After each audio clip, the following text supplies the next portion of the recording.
Right, so here's day one of setting up our new setup for the ute.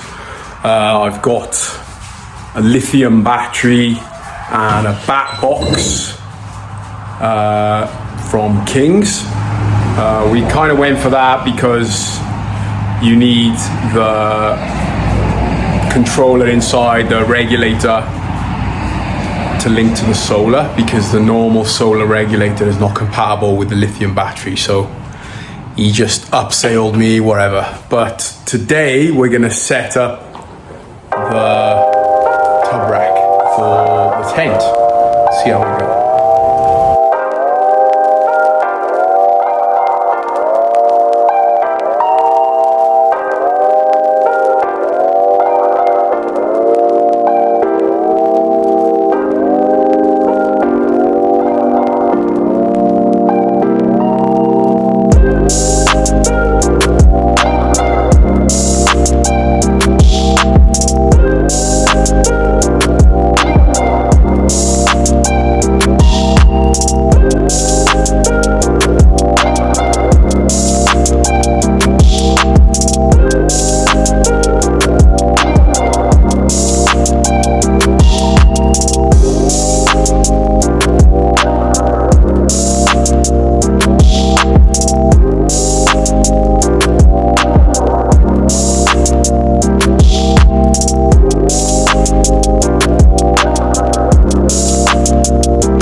Down, and from what I'm understanding, you've got to put 3 bolts, 1, 2, 3 in each leg. But now I'm discovering I think I may have put them up too high. I think I've got to reread what I'm doing. I think I've got to put some down here to stop that hinging, if that makes sense. So I imagine I'll just put the 2 on the sides down lower.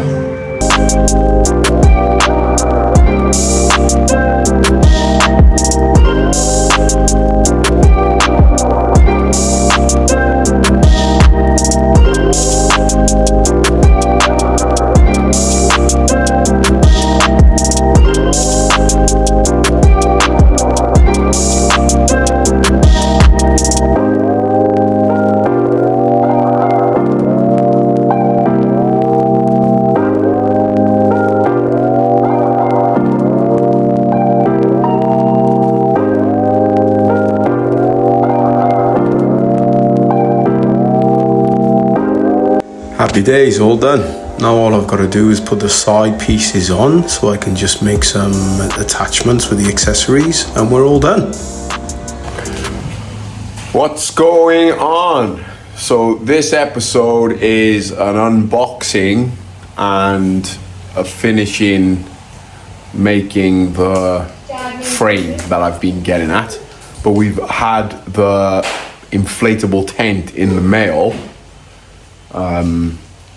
So we're gonna do that. I've just got back from Sydney like an hour or so ago. And this is the biggest priority. So I'm just gonna unbox the inflatable tent. And later on in the video I think we'll actually fit the frame to the ute and whatnot. I'm halfway through that and then I'm busy. I have to fly down to Sydney and whatnot, but it's actually raining outside now, so we're in the kids' playroom, and we're gonna try and set it up in this space. Wish us luck.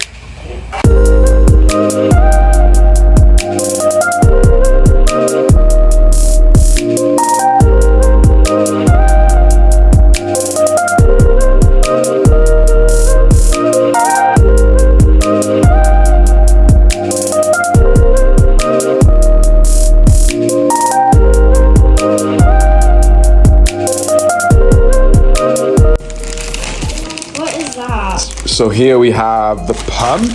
Can I pump it? Yeah, we'll see how we go. I don't think we'll use this pump though, because we have the inflatable, the electric one that fits the mattress, which,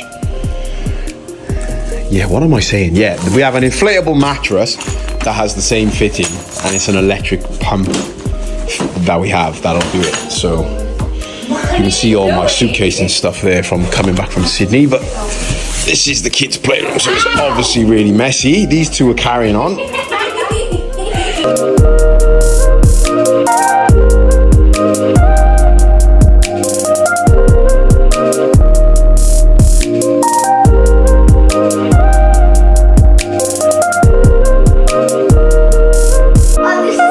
So here it is.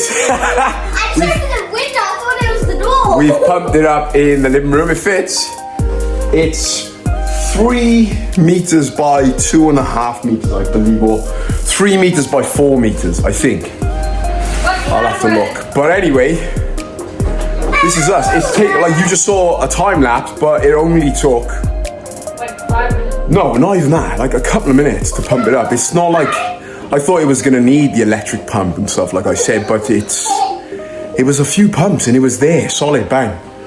But this is the plan. So now, like I showed you the sack there, it fits in a 15 kilo sack, which will just live on the boat or wherever, and then we'll just go out to the island, throw this up like this, and yeah, let's take a look inside. It's right there. Alright, so yeah, there's only one doorway on this thing, which is, I don't know, I like that, because no one can come in your back door. What? Right, here we are. This is And then this. pretty flash. I'm intrigued as to what this is. Probably lets it out, doesn't it? Let this help. I don't know if that's letting air out. Yeah, it is. It's a valve for letting air. So I better close that. It's a clear window. So yeah, Adlin, show us what we got. I don't know what. I think this is a vent for, it's not actually stitched up on this one, but oh, it might be opening on, in the Americas I saw when we bought it, they were using the chimney stack for their little oven burner or whatever they use. This is a big window. This is another big window. Yeah, they all roll up. It's got a vent here as well, and there's a piece on, I'll grab it on this side, and it holds it out like so.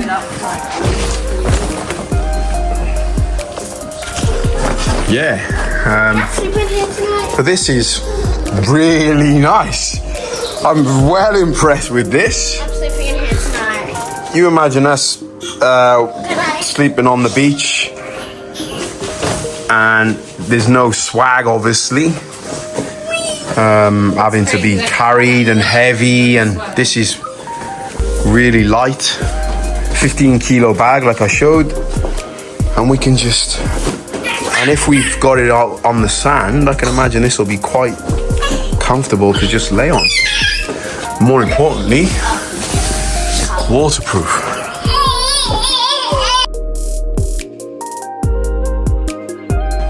So yeah, that's that. Stay tuned for future videos when we're going to be setting this up on the beaches somewhere or at the dam camping. I'm actually going on a big camping trip with a few lads in a couple of weeks. I might take this with us, see how well it goes, kind of thing. It can sleep obviously more than one person, so it might be worth taking. But yeah, now we're going to switch on to the frame for the car. I'm not going to get it done now because it's raining outside, but tomorrow I think I'm going to get going. I'm going to drill into the ute and use riv nuts, which is going to be fun. Wish me luck. So this is where we're at now. I'm going to put the frame on my ute. I've just got to take the sports bar off my ute now as well. They're just star head screws or whatever, so I'll just quickly take the sports bar off, and then I'll size up where the frame sits and then drill holes in the ute. And like I said, I'm going to use riv nuts.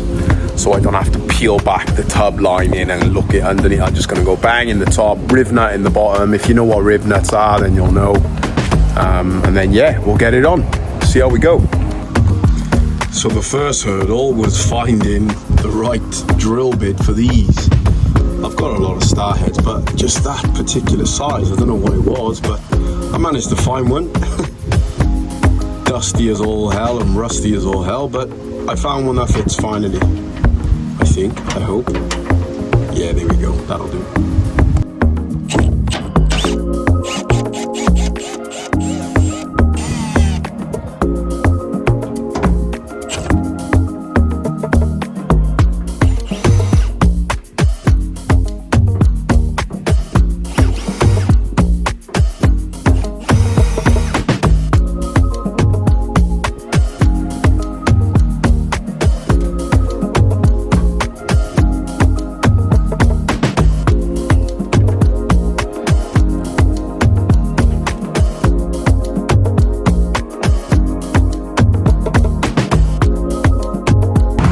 First attempt at putting it on, and the sizing was way off, like a good 100 mil. So I'm gonna have to undo some bolts and bring it in 100 mil to get the sizing right.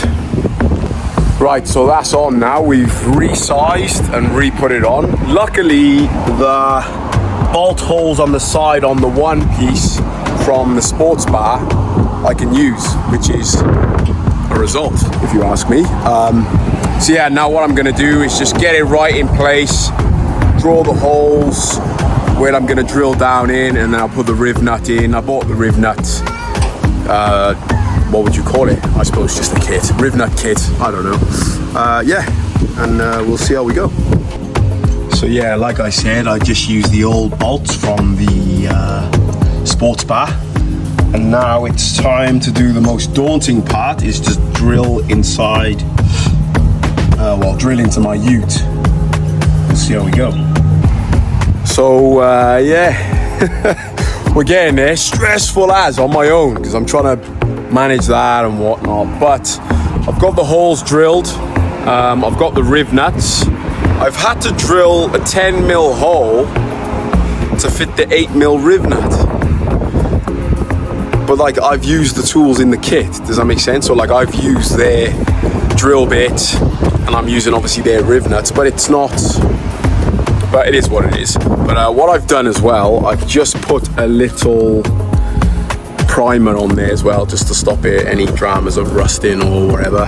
You can see, I don't know if you can see the lines. I dropped the frame as I was trying to take it off on my own, but it is what it is. Update. My hands are all hammered. Don't use riv nuts. Don't use them. I don't care what anyone tells you. Don't use them. They are impossible. And I wondered why so many people steer clear of them. They're impossible. Because if you buy the tools that are strong enough to do the riveting, your U-tray is not strong enough. Does that make sense? So all I've done, so the toolkit that it came with was abysmal. It disintegrated. Just not good. So I got my own stuff, and then that was so strong, it just ended up bending and twisting the metal on my U-tray. So as you can tell, the level of frustration, I've been using a lot of 4-letter words. I just riv nuts on U-trays. No, just don't. Stop. So it's on. Look at all the tools I used, but anyway, it's on. And I used the riv nuts, obviously, like I said, but it was a big regret. I've put a little sheet of rubber underneath there as well. And like I said, the old bolts on the side from the sports bar there have been used. But yeah, it's on. All I've got to do now is just fit the lights in there. And I got the back box and stuff, which every time we come camping, I can just put the back box in and we're away with power. But yeah, this is the one riv nut that just twisted the metal, and you can see there's a little bit of a dent in the back of the U-tray there. I ended up having to go up to an M10 on that one. I was using M8s, but I had to go up to an M10 just on the one. Yeah, you can see where the sports bar came off. But yeah, I'm happy. I might just put one more of those on the side. Not that I've got any thing to hook onto it, but I'll stick down the side there. Might complete the look then. But yeah, that's that done. Stress. I've also decided to put an annex on here as well. This is a pretty long one. As you can see, it hangs over the back of the trailer quite a bit. But it should be good, you know, just a little setting there for when we're camping, an extra thing to just pull out. It comes, you know, a fair way out. We just got to make sure it's secure in the wind. But yeah, that's what I just put on with the help of my wife. Happy days. So here we are. I changed my mind. We did have it with the brackets bolted to the top here, but obviously I'm going to put a tent up there, so I wasn't sure if it was going to hit, but I thought, oh, for the sake of going through the whole nonsense, I just took it off. I took the brackets off and I just put it in. There's 2 bolts on the back and it just matched well. It kind of matched up into these holes already. It was about a mil or 2 off, but I made it work. And there it is. There's the finished product in terms of putting the frame on. The next thing to do now is just put the lights on. I probably won't bother filming because it's just simple. Put them in, screw them in. I'm going to run the wire up the inside of the frame, up to the back, in there, back to the back, and it's going to come down and it's just going to plug into the bat box that I've got in the back here every time we go camping.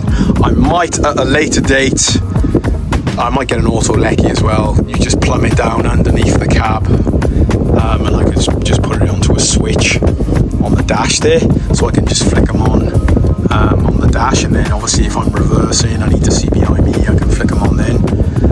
But again, you know, I'm not fussy, and yeah, it doesn't really matter to me, to be honest. But yeah, that's what I'm going to do. Just 2 lights, run the wire across there, down to the bat box that'll live there when we go camping.